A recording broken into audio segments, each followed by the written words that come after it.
আসসালামু আলাইকুম, কেমন আছেন খুব সবাই? সকালে চলে আসলাম আমি আমার শখের ছাদ বাগানে। এসেই বরাবর চোখ পড়ে গেল করলা আমার গাছের উপরে। কাছে এসেই মনটা ভরে গেল। করলা গাছে ফুল আসা শুরু কলমি করেছে। শাকগুলো মাশাআল্লাহ সুন্দর হয়েছে। আজকে আমি পুঁই শাক কেটে নেব। পুঁই শাকের ডগা থেকে কেটে আর নিব। এখান থেকে অনেক শাখা প্রশাখা বেরোবে। এভাবে আগা-ডগা না কাটলে অনেক লম্বা হয়ে যাবে এবং সেগুলো শক্ত হয়ে পরবর্তীতে যাবে। আর খাওয়াও যাবে না। তাই মাথা থেকেই আমি কেটে কেটে এখান নিব। থেকে কিছুদিন পর বেশ শাখা প্রশাখা বের হবে অনেকগুলো। বেশগুলো পুঁই শাকের আগা আমি কেটে নিলাম। মাশাআল্লাহ কিছুদিন হলো আমি পুঁই শাকগুলো লাগিয়েছিলাম। এখনই আমি পুঁইয়ের ডাঁটা কেটে রান্না করতে খুব পারছি। মজার না? নিজের হাতে সবজি বাগান করা, সেখান থেকে সবজি তুলে রান্না করার মজাই একটা পুঁই শাক আলাদা। গাছের গোড়ায় অনেক পাতা কিছু হয়েছে। পাতা তুলে আমি ফাঁকা করে দেব যাতে করে পুঁই শাকের গাছগুলো সুন্দর করে বেড়ে এবারে ওঠে। আমি চলে আসলাম আমি আমার ছাদ রান্নাঘরে। বাগানের পুঁই শাক দিয়ে আর রূপালি ইলিশ দিয়েই হবে আজকের দুপুরের রান্না। আমি মাছটা কেটে ধুয়ে পরিষ্কার করে নিয়েছি। হলুদ আর লবণ মাখিয়ে রাখিছি মাছ। চুলায় দিয়ে দিয়েছি একটা প্যান,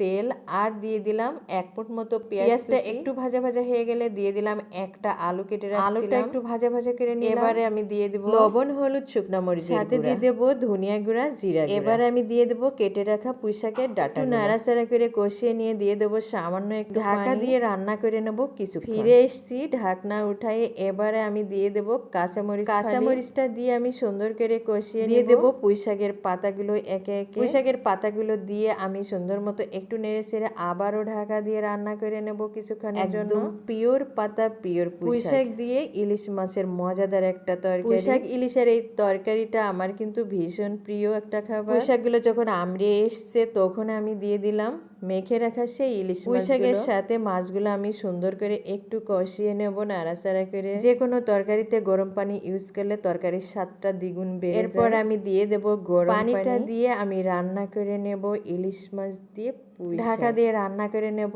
10 থেকে 15 মিনিটের মতো। হয়ে গেছে আমার প্রায় 10 থেকে 15 মিনিট। ফাইনালি আমার রান্নাটা হয়ে গেছে। এবারে আমি নামিয়ে পরিবেশন করব। খেতে কিন্তু সেই মজাদার হয়েছে। গরম গরম ধোয়া ওঠা ভাতের সাথে পুঁই শাক দিয়ে ইলিশ মাছের তরকারি সেই মজাদার। ভালো থাকবেন, সুস্থ থাকবেন, নিজের প্রতি যত্ন নেবেন। আল্লাহ হাফেজ।